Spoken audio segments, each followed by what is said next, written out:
सत्संगत जी, प्यार से बोलना जी, धन निरंकार जी। आशा करती हूँ आप सभी संत महापुरुष माता जी की कृपा से बहुत अच्छे होंगे। आप सभी का एक बार फिर से स्वागत है आपके अपने ही चैनल पर। आज का विषय है बहू का मायका।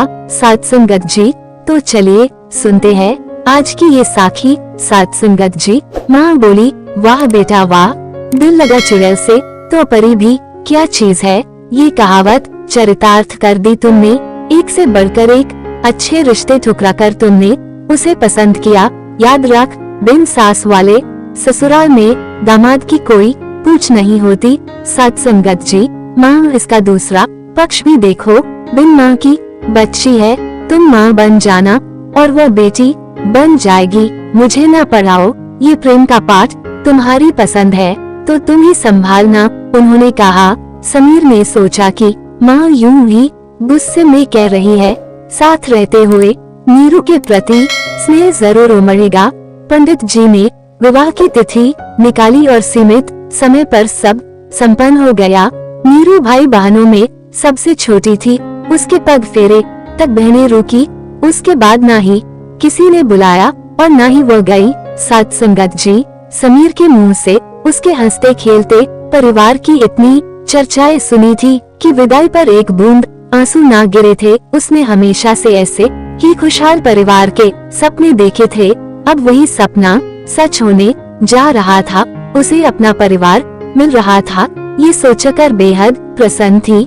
बहुत जल्द आशा के विपरीत परिस्थितियां सामने आ गई। समीर के सामने खुशनुमा माहौल रहता, पर उसके ऑफिस जाते ही एक एक पल काटना मुश्किल हो जाता। बस काम की बातें होती। सारी दोपहरी अकेली बैठे बिताती। एक कड़वाहट की दीवार थी जो सुभद्रा जी व नीरू के बीच बनी हुई थी।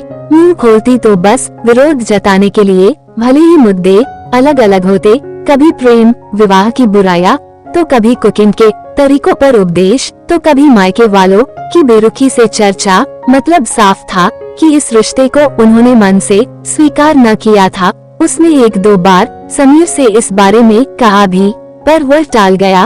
वो भी क्या करता। इस शादी के लिए घर वालों को मनाने में ही उसकी सारी ऊर्जा निकल गई थी। सत्संगत जी, दिन निकल रहे थे पर दूरियां घटने का नाम नहीं ले रही थी। मन में यही सब सोचती नीरू एक दिन सीढ़ियों से फिसल गई।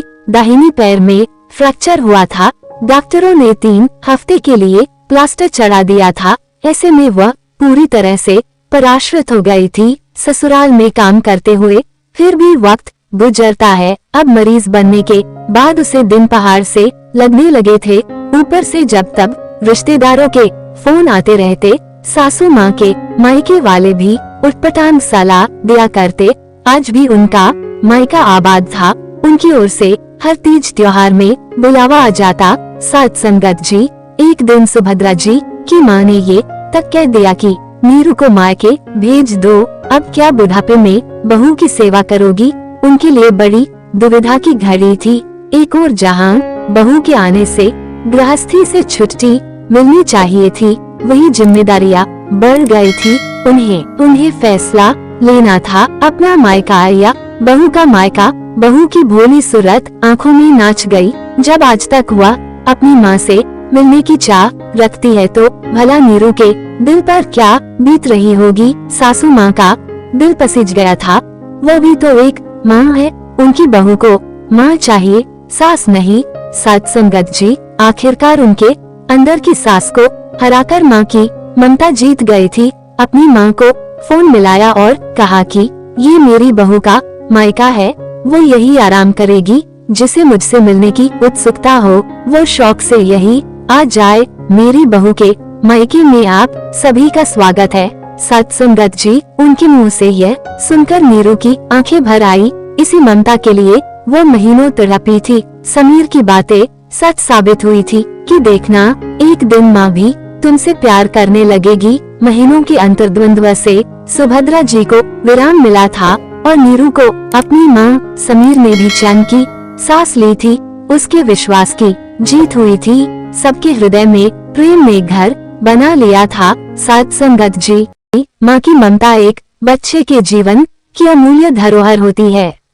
ममता वो नींव का पत्थर होती है जिस पर एक बच्चे के भविष्य की इमारत खड़ी होती है। बच्चे की जिंदगी का पहला एहसास ही माँ की ममता होती है। माँ से सिर्फ जन्म का ही नहीं, सांसों का नाता होता है। सत संगत जी, आओ ऐसा भाव बना ले कि हमारे मन में भेदभाव, छल, कपट और स्वार्थ की भावना न आए।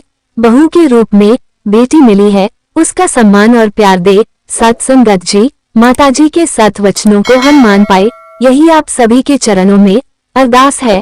सत संगत जी, अगर आप सभी को आज की साखी अच्छी लगी हो तो वीडियो को लाइक शेयर जरूर कीजिएगा। साथ ही चैनल पर पहली बार आए हैं तो सब्सक्राइब करना ना भूले। आप सभी से फिर मुलाकात होगी नई साखी और विचारों के साथ। तब तक के लिए खुश रहिए, सेवा सिमरन सत्संग करते रहिए, माता जी के चरणों से जुड़े रहिए। प्यार से बोलना जी, धन निरंकार जी।